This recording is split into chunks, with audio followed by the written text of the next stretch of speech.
everyone, welcome to Chinatown Anika. Today we are going to learn how to use 特别 in Chinese. 特别 has two different meanings. The first one, it means special. For example, if I say 你很特别, you are special. The second meaning of 特别, it means especially.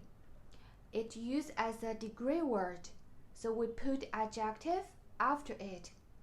For example, if I say 最近我特别忙, 最近 recently, 特别 especially, 忙 busy.